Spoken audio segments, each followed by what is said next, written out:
Bonjour tout le monde, j'espère que vous allez bien.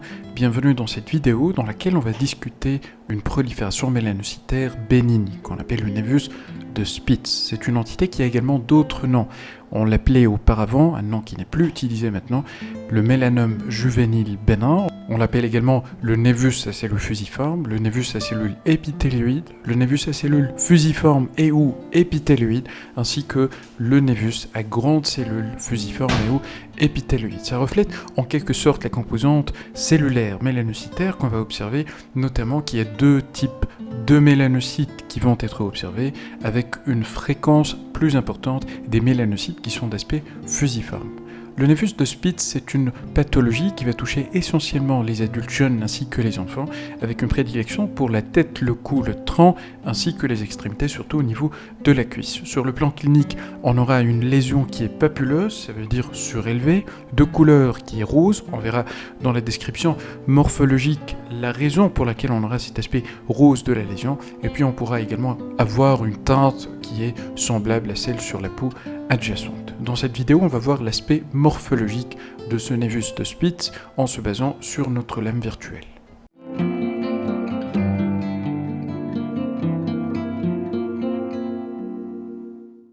Voilà, donc ceci va être le prélèvement qu'on va observer. C'était un prélèvement à partir d'une lésion papuleuse, rose, au niveau de la joue d'un enfant. Alors on a fait l'exérèse de la lésion, puis on a fait la coloration à cheveux. Vous voyez très bien l'application d'un encre bleue au niveau du plan profond de notre biopsie.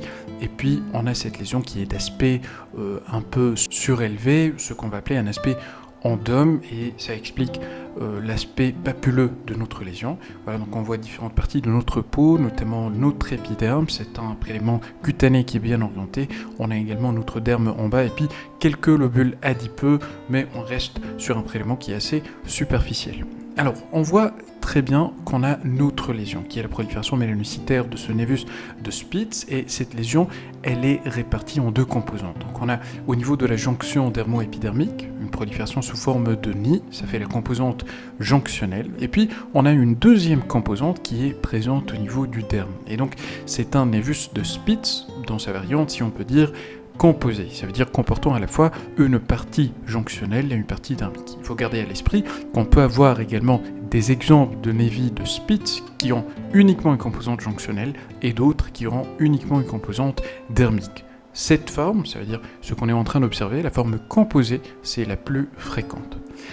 Quand on observe notre lésion à ce grossissement, ça veut dire un faible grossissement, on voit qu'on a un caractère qui est symétrique. Alors regardez, à chaque fois qu'on a ces amas de névocytes, c'est là où on a notre prolifération. On voit très bien qu'elle s'étend depuis cette partie-là vers cette partie-là, avec un caractère symétrique. Et puis on a une autre remarque sur la relation entre les deux composantes, dermique et jonctionnelle. On note très bien que la composante dermique, elle va s'arrêter là où on aura l'arrêt de la composante jonctionnelle. De ce côté, c'est vrai, de l'autre côté, c'est également vrai. Regardez ici, on a la composante jonctionnelle sous forme de ce nid qu'on observe au niveau de la jonction dermo-épidermique, et puis on a une petite composante dermique qui coïncide avec la localisation de cette dernière composante jonctionnelle sur notre névus. Quand on passe à un plus fort grossissement, c'est là qu'on va se rendre compte qu'on n'a pas uniquement les nids qu'on va trouver au niveau de la jonction dermo-épidermique, mais on aura également quelques amas de cellules qu'on pourra observer au niveau de l'épiderme lui-même. Regardez par exemple cet amas, ce regroupement de mélanocytes, de névocytes bien sûr, puisqu'on est en train de discuter le névus de Spitz, on voit ce regroupement de cellules qui sont majoritairement fusiformes au niveau de l'épiderme. On peut également observer une diffusion pagétoïde, ça veut dire des cellules mélanocytaires faisant partie de la prolifération qui vont commencer à ascensionner au niveau de l'épiderme de façon isolée. Regardez par exemple, et à la différence du cytoplasme éosinophile des kératinocytes que je suis en train de vous montrer, formant ce cercle, il essaie de montrer par contraste la présence de cette cellule isolée mélanocytaire avec cet aspect un peu grisâtre de son cytoplasme et cette forme un peu fusiforme de cette cellule mélanocytaire. Elle est isolée, donc on va appeler ça une diffusion pagétoïde, qu'on appelle en anglais pagétoïde spread.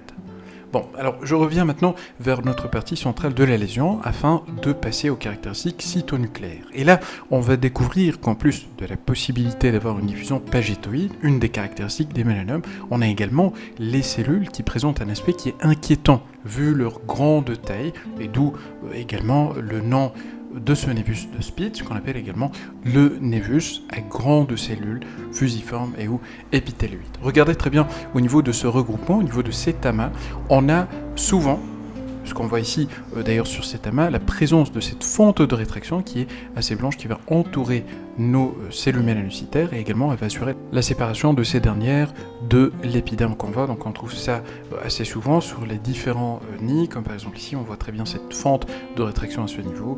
À ce niveau également, on a un nid de cellules névocytaires avec la fente de rétraction blanche tout autour. Là également, une autre fente de rétraction qui paraît claire, et donc c'est un espace qui est vide, mais ça reste artefactuel, ça veut dire que ça n'existe pas in situ. Quand on passe à un plus fort grossissement, par exemple au niveau de cette structure qu'on observe à ce niveau, et on voit très bien qu'elle a une forme qui est allongée. Avec l'aspect fusiforme des cellules qui forment cet amas, ça va former ce qu'on appelle une architecture fasciculaire. Ça veut dire qu'on a un faisceau de cellules névocytaires qui sont fusiformes. Vous constatez également que la direction de ce faisceau il est perpendiculaire à celui de l'épiderme qu'on voit à ce niveau. Et puis quand on passe pour voir les caractéristiques cytonucléaires, c'est là où on va découvrir la raison pour laquelle on appelait cette entité auparavant un mélanome, mais on a rajouté également le descriptif de juvénile bénin, puisqu'on voyait que l'évolution elle était favorable et que ça survenait également sur une population qui était jeune, les enfants et les adultes jeunes. On voit des cellules qui sont de grande taille, on voit également un aspect qui est fusiforme, on voit aussi une abondance du cytoplasme de teinte éosinophile, comportant parfois des pigments qui sont assez fins de mélanine, et on voit des noyaux de grande taille avec des contours nucléaires généralement réguliers, parfois on a quelques irrégularités, et puis on voit également un nucléole qui reste de petite taille.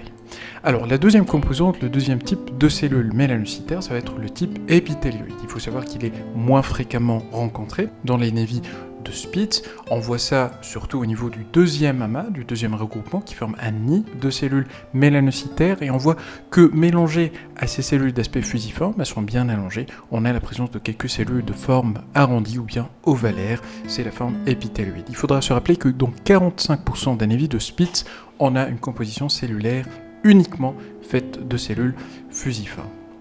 C'est un névus et donc ça doit respecter certaines règles qui vont faire appartenir cette prolifération à la catégorie des névis, notamment la maturation. Alors il suffira de passer à un plus faible grossissement afin d'apprécier la modification que vont subir les différentes cellules mélanocytaires. Regardez et notez bien qu'en passant depuis la partie superficielle vers la partie profonde, on a des modifications concernant la taille des amas. On a commencé par des amas, ça veut dire des fascicules ou bien des faisceaux, ainsi que des nids vers des regroupements cellulaires qui sont de taille de plus en plus petite. La taille également des cellules individuelles, ça va changer. On a commencé par des cellules qui sont de grande taille vers des cellules qui ont considérablement réduit leur taille. Donc on a essentiellement et à la fois une réduction de la taille du cytoplasme ainsi que des noyaux des différentes cellules. On peut même observer certaines morphologies sur ces cellules qui vont rappeler la morphologie des cellules névocytaires, notamment si je pars par exemple ici en profondeur, on va noter un aspect fusiforme avec des cellules qui sont tellement de petite taille, ça rappelle l'aspect des névocytes de type C, ça veut dire les cellules mélanocytaires qu'on va trouver au niveau du derme profond et qui appartiennent à la prolifération névique, ça veut dire totalement bénigne, c'est des névocytes ou bien des mélanocytes de type C.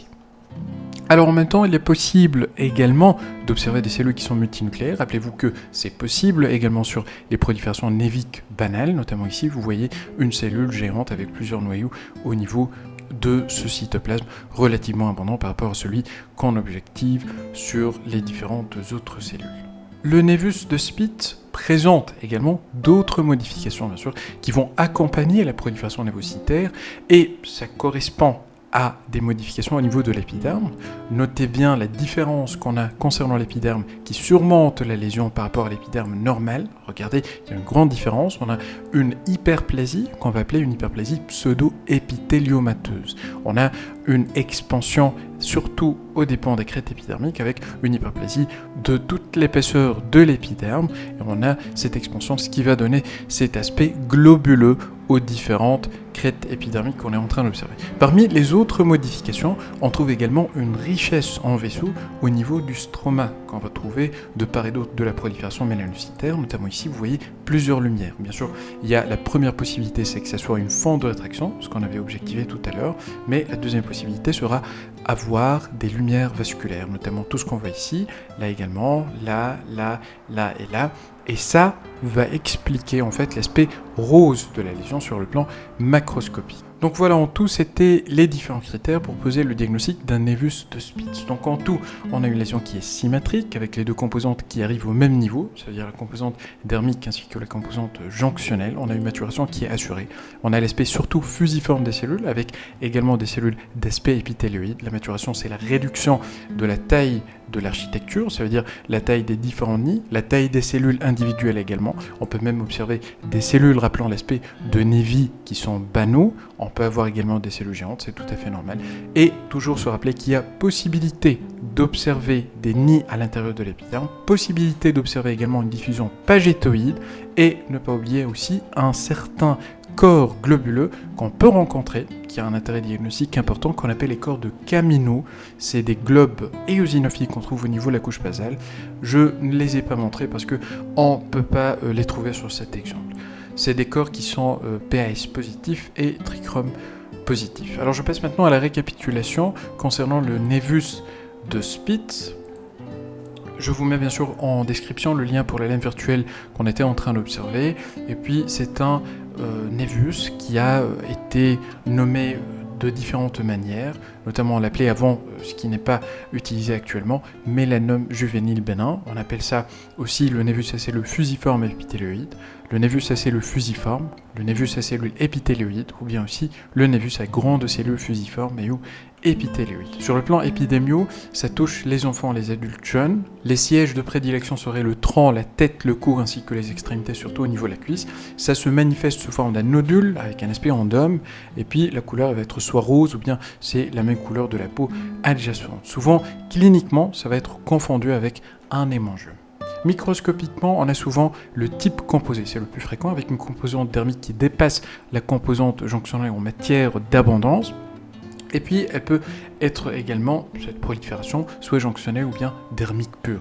On aura observé un aspect symétrique, bien limité, sans extension de la composante jonctionnelle par rapport à la composante dermique. On aura observé les artefacts de rétraction autour des nids de prolifération mélanocytaire. On aura observé des regroupements de mélanocytes au niveau de l'épiderme. On aura observé une diffusion pagétoïde et toujours on aura à vérifier la présence de signes de maturation, ce qui va faire la différence avec un mélanome. On aura à voir la réduction progressive de la taille concernant les mélanocytes, ce qui va donner des aspects qui rappellent celui de névocytes ordinaires. Et puis concernant l'organisation, on peut avoir même sur les mêmes amas une réduction progressive vers la profondeur, ce qui va donner à notre amas une forme qui est triangulaire inversée. On aura observé un mélange à des proportions qui sont différentes entre des mélanocytes fusiformes et épithéloïdes. Les mélanocytes fusiformes sont souvent les plus fréquents. On peut avoir même des névis de Spitz qui sont faits essentiellement de cellules fusiformes, ce qui est le cas dans 45% des névis de Spitz. On peut avoir un mélange dans 35% des cas, uniquement des cellules épithéloïdes dans seulement 20% des cas, et puis ces cellules fusiformes vont être observées souvent en faisceaux qui sont perpendiculaires par rapport à l'épiderme. Les mélanocytes épithéloïdes sont souvent observés de façon dispersée au sein de cellules fusiformes. Les corps de Camino, élément diagnostique important, quoique c'est pas constant, c'est des globules éosinophiles au niveau de la jonction dermo-épidermique, pas toujours présents, donc il faudra penser à faire des recoupes afin de les repérer. Ils sont PAS positifs, trichrome positifs. Le stroma il est soit vasculaire ou bien œdémateux. Souvent on aura une hyperplasie pseudo-épithéléomateuse qui est associée. Parfois on a même des cellules géantes multinucléées qui sont de la nature mélanocytaire. On arrive comme ça à la fin de cette vidéo, j'espère que ça a été utile et on se dit à très bientôt.